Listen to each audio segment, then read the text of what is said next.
يمين شمال. تخيل السلك يقصر راح يفرض صحته. اليوم بدي اشتغل كهربجي، تعالوا معي. مع انه اكثر شغله بكرهها واكثر شغله بخاف منها. معلم شو اجي اسوي عندك؟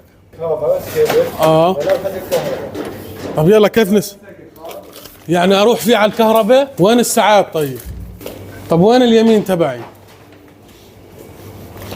وين اليمين؟ حدا بيعرف؟ يمين شمال. يمين بنروح على اللوحة.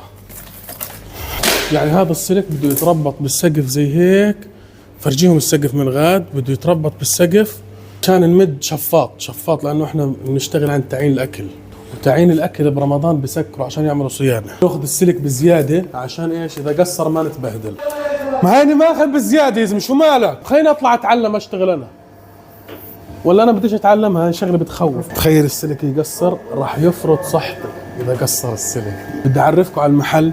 هون بحطوا الشاورما. يلا معلم هون بحط بس شوي. هون في فلفل مقدوس بس بيستخدموه للشاورما. المفروض ميزان نشوف كم وزن نعلم.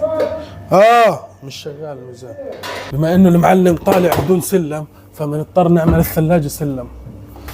يلا معلم. يلا معلم. يا رب. يلا معلم. بدنا نسحب السلك هذا عشان يروح على القاطع. اسحب شغلة الكهربجي شغله بتقرف. لازم نربط هذا هيك بالسقف ضروري تعدل. هذا المعلم قاعد بيصرخ، كنت طولوا بالكم. الكهربجي خلقهم ضيق. انت قلت لي دبر حالك. ما انت قلت لي دبر حالك. لازم نشغلها لانه ايش؟ فيها لحمه.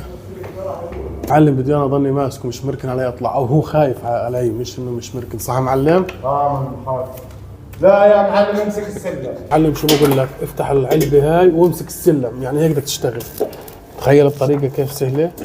وهسه بتسحبه زي هيك. المرحله الاخطر هاي. اسحب يلا. هيني بسحب والله بسحب. كابل تاي خذ. طبعا كل الحراثه هاي على يوميه 10 ليرات. ابصر يعطيني اياها ولا لا؟ في الشغل شايف، عشان في الشغل مضطرين نشتغل ببلاش. كهربجي قديم. هذا والله كهربجي مر. الشكوش كيف اطلعوا في كهرباء هون؟ لا في مي سخنه. تهيؤات. الشفاط ركبه على القاطع هذا. لا انت مش بتقول لي ارفع؟ هذا 3 فاسد. سيبك منه. الشغله انا بفهمهاش. تعال كملها انت. بنشوفكم على خير بشغل.